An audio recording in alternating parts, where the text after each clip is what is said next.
Loan না নামিয়া এইবার আমাকে সকলের সামনে চন্দ্রবানের আপনি তালাক দেন। আস্তাগফিরুল্লাহ আস্তাগফিরুল্লাহ। তুমি মিয়া মুন্সি হইয়া এমন কম ভক্তের মতো কথা কেমনে কইতাছ? কি কইলেন না নামিয়া? কম ভক্ত কইছি আর কমু না কেন মিয়া? তুমি বিয়া পড়াইছো শরীয়ত মতো চন্দ্রবান হন আমার স্ত্রী, স্বামী স্ত্রীর সম্পর্ক। ওরে আমি স্ত্রীর মতো রাখুন 3 বছর, তাইলেই তো তোমার শরীয়তের কাছে আমার কামে আমি ঠিক থাকুন।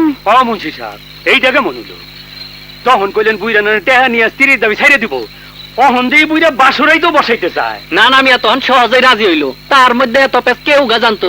এস পাইলা কই মুন্সি, আমি তো নিয়মের কথাই কইছি। নানা পালকে আনছি। পালকি আনছো না? চন্দ্রবানের লেগে আমার নাতিরা পালকি আনছে বুঝছো মুন্সি।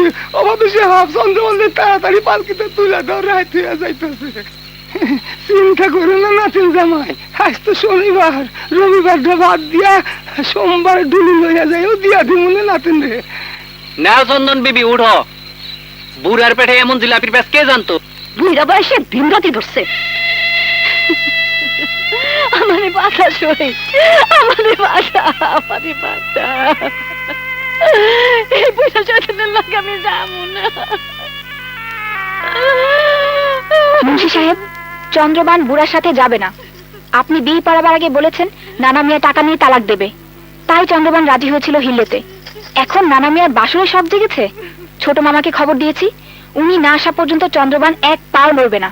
একদম ঠিক কথা কইছেন, আপনার লোকে আমিও একমত। কি নানা মিয়া কিছু বুঝতে পারছেন?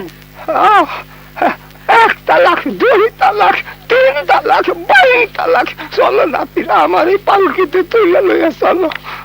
মুন্সি সাহেব এইবার আমার আর চন্দ্রবানের বিয়েটা পড়ায় দেন। না, তোমার সাথে বিয়ে পড়ানো হবে না।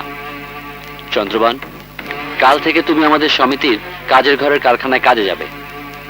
চন্দ্রবান, সই, এবার তুই নিজের দিকে তাকা, শক্ত পায়ে দাঁড়াতে শেখ। বউ তুই কিছু কও, বউ চুপ করে থাকিস না। বউ, তোমার আমি আর বিশ্বাস করি না। বিনা দোষে তালাক দিছো, ভবিষ্যতেও তোমার বাঁধবো না। তুমি এইখান থেকে এখন চলে যাও, আমি তোমার ঘরে আর যাবো না। আমার বাচ্চা তো আমি পালতে পারবো। আমার সই আমার পাশে আছে, হানু ভাইয়ের মতো লোক আছে। এইবার আমি মানুষের মতো বাঁচতে চাই।